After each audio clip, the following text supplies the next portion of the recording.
da vida deles aqui em Brasília para bater perna, tentar te convencer a dar teu voto para eles. E no caso dos dois candidatos à presidência da República que aparecem nos primeiros lugares nas pesquisas, foi um domingo de mostrar força política em atos públicos. Lula em São Paulo, Flávio Bolsonaro no Rio de Janeiro.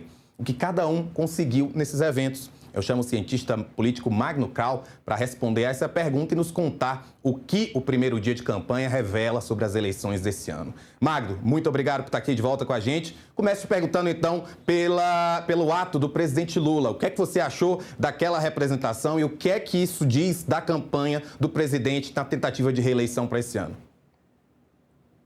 Boa tarde, Rafael. Boa tarde a todo mundo que nos acompanha aqui no Metrópolis. A tentativa do presidente Lula nesse ato foi tentar mostrar não apenas a sua trajetória, não apenas a sua representatividade ao longo desses muitos anos que ele está na política, mas principalmente tentar se reconectar com aquele Lula que não é o presidente da República, com aquele Lula que veio de onde veio, o Lula do movimento sindical, o Lula que representava uma expectativa de esperança para o povo brasileiro, é se reconectar com o eleitor que hoje pode estar um pouco distante, um pouco desconfiado de Lula, a militância que já não aparece tão forte quanto aparecia anteriormente, com esse Lula do passado, com esse Lula que construiu uma história, que construiu um partido político, que chegou à presidência da República 3 vezes, não é um feito muito simples, mas buscar engajar o eleitor a partir da história inspiradora, da história bonita que construiu Lula durante toda a sua carreira. Muito mais o Lula que chegou à presidência da República do que com Lula presidente da República. É claro que os feitos de Lula durante os seus mandatos também são importantes. A questão da fome, a questão das mudanças que o Brasil passou desde que Lula foi eleito há 24 anos, são temas importantes no lançamento dessa tentativa de quarta vitória de Lula. Mas muito mais do que isso, simbolicamente, aquele estádio nos remete a um Lula pré-presidência da República, um Lula que montou um movimento, que liderou um movimento e que chegou a ter o recorde por meio do PT de vitórias nas eleições presidenciais. Então, isso revela um pouco sobre qual Lula que a gente deve ver, pelo menos nesse campo de conexão com a militância, nessas próximas semanas de campanha. Num Lula das expectativas, um Lula das aspirações, o Lula que inspira o jovem que hoje se encontra um pouco menos adepto das candidaturas de Lula do que no passado. Um Lula que mostra uma direção de futuro, mais do que um representante do presente, mais do que o presidente da República, mais do que o papel que o Lula representou para os brasileiros nos últimos anos, mas um papel que Lula representa durante toda a sua vida política. O que é a inspiração que Lula traz para o debate? E acho que é isso que deverá ser a linha mestra da campanha de Lula nas próximas semanas. Essa inspiração para os eleitores como forma de complementar os resultados de Lula na presidência. Me parece uma avaliação do PT que só os feitos de Lula na presidência, a batalha pelo quem foi melhor, acaba deixando o campo de batalha um pouco equalizado. O Flávio vai aparecer com os feitos de Bolsonaro, o Lula com os seus. Acho que não é esse caminho que a campanha de Lula pretende. A campanha de Lula pretende mostrar como ele tem uma imagem rica, como ele tem esse passado, como ele tem essa história, e fazer o lançamento no estádio da Vila Clementino dá esse cenário para que, a partir daí, a campanha de Lula construa essa história para apresentá-lo ao eleitor, muito mais do que o presidente que tenta a reeleição, mas alguém que tem toda essa história a serviço do Brasil. E no outro polo, a gente tem Flávio Bolsonaro, que fez um evento na Praia de Copacabana, que é um local conhecido, onde o pai dele fez diversas manifestações. E o pai dele foi o tempo todo lembrado durante esse primeiro ato de campanha do Flávio. O que é que você achou, então, também desse posicionamento do Flávio? E como você acabou de dizer, né? Acaba que ele fica um pouco dependente do que foi feito pelo Jair.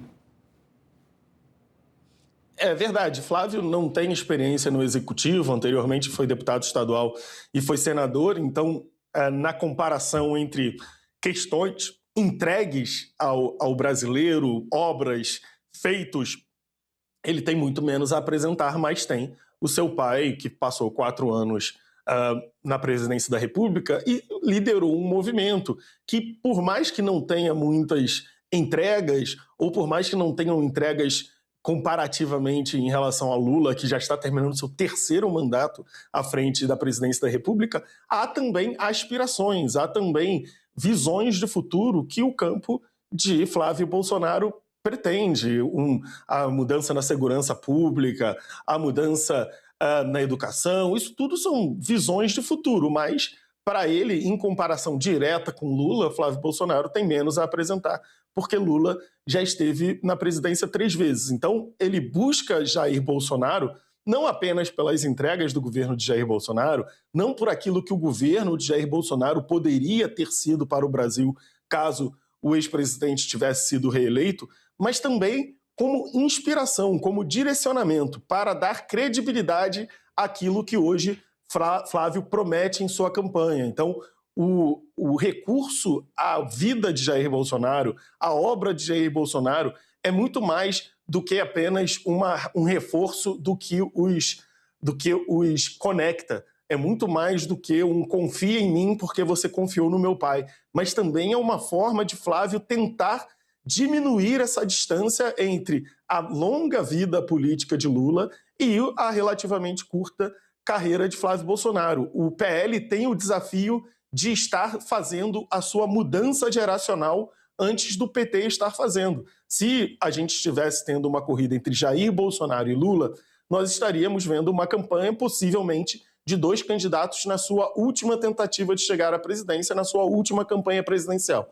Como o Flávio substitui Jair e Flávio é bem mais jovem do que Lula, nós temos essa disparidade. Então, Flávio poderá tentar compensar isso tudo fazendo eventos de forma diferente, indo mais próximo do eleitor, mostrando uma vitalidade que seria a sua vantagem em relação a um candidato bem mais velho, que é o caso de Lula, que por seu lado tem uma longa carreira, muitas entregas ao povo brasileiro, mas que visivelmente está na sua última campanha. Lula já tem mais de 80 anos. Então Flávio tenta colocar essa energia na sua campanha presidencial. Talvez tenha escolhido mal o local onde fez o seu ato de lançamento. A Praia de Copacabana é um espaço enorme, as pessoas se dispersam. Então, se você não tiver um número de pessoas muito grande e as pessoas muito compactadas, vai parecer que o ato está vazio. Então, Lula, ao fazer o seu lançamento num local fechado, tinha um pouco mais de controle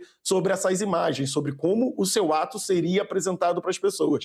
E ato que acho que o Flávio pecou nessa escolha, porque na Praia de Copacabana as pessoas se dispersam, é mais fácil de parecer que o seu ato está vazio, mesmo que tenha bastante pessoas por lá. E a escolha de um estádio de futebol para um político é sempre bastante arriscada. Por mais que Flávio estivesse lá no estádio do seu time e Douglas Ruas, o candidato do PL ao governo do estado, também sejam Vasco, foram num estádio de futebol, que é lugar onde político vai para ser vaiado, de forma geral, e ainda calhou do time tomar uma bela goleada no jogo de ontem. Então, Flávio não teve muita sorte no seu primeiro ato de campanha, porque tomou 3 gols, saiu do estádio logo depois do 3º gol, com a cabeça inchada e ainda tendo levado umas vaias por lá. Como lembrou o Reinaldo Azevedo, o nosso saudoso, falou que o estádio brasileiro, ele xinga, né? Ele vaia até minuto de silêncio. Então, foi o Nelson Rodrigues que disse essa frase, então, de fato, é sempre um risco. Ô, Magno, eu ainda quero conversar com você sobre outro assunto, mas antes eu vou pedir uma pausazinha rápida para quem está assistindo a gente pela TV,